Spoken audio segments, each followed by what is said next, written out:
আসসালামু আলাইকুম। আমি আপনাদেরকে দেখাবো নতুন নেতিজ রাউটারের যে মডেল নিয়ে আসছে ওইটার রিপিটার মোড কিভাবে অন করে এটা আপনাদেরকে দেখাবো। তো আর কথা না বাড়িয়ে চলুন ভিডিওতে।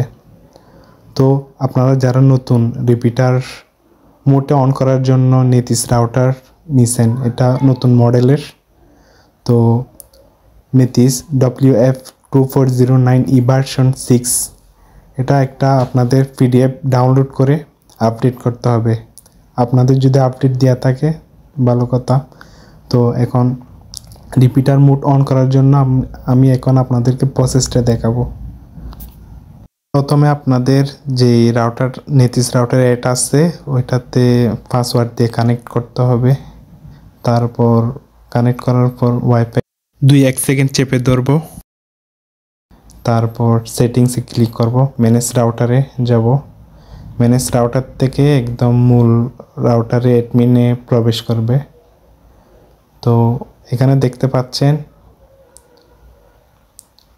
থ্রি ডটে ক্লিক করব, নেটওয়ার্কে ক্লিক করব। তারপর এখানে দেখতে পাচ্ছেন আরেকটা ওয়্যারলেসে ক্লিক করব। তারপর অ্যাক্সেস পয়েন্ট আছে, অ্যাক্সেস পয়েন্টে ক্লিক করব।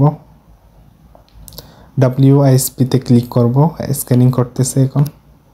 স্ক্যানিং করার পর আমার পাশে যে ওয়াইফাই সিগন্যালগুলো আছে এগুলা দেখাচ্ছে, এগুলো আছে সব সিগন্যাল এখানে দেখাচ্ছে।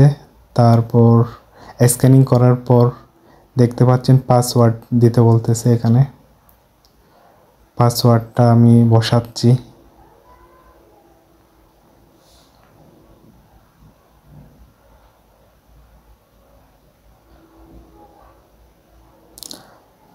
পাসওয়ার্ড বসানোর পর কানেক্ট করব।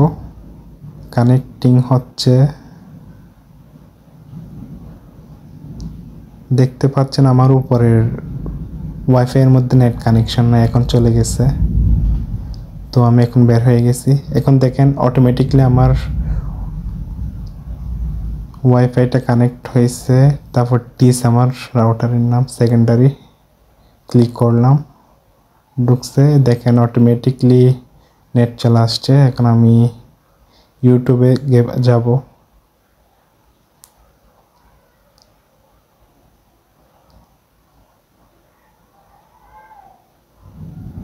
দেখতেছেন আমার নেট চলতেছে। এভাবে আপনারা চাইলে আপনাদের যে রাউটারে রিপিটার মোড অন করতে চাচ্ছেন, আমি যেরকম যে প্রসেসটা দেখালাম এভাবেই করে আপনারা নেট ইউজ করতে পারবেন। ধন্যবাদ। একটা কথা বলে রাখি, এই WISP যখন অ্যাড করবেন তখন রিপিটার মোড চললে আপনার রাউটার থেকে, মানে সেকেন্ডারি রাউটার যেটা আছে ওইটা থেকে আপনি কন্ট্রোল করতে পারবেন কে চালাচ্ছে, কে কতজন আছে ডিভাইস, ওইগুলা কন্ট্রোল করতে পারবেন। এটা হলো সুবিধা। রিপিটার মোড অন করলে যেটা WISP-র নিচে যেটা আছে ওইটা অন করলে আপনারা যে প্রাইমারি রাউটার আছে ওইটার সাথে পাসওয়ার্ড সেম হয়ে যাবে।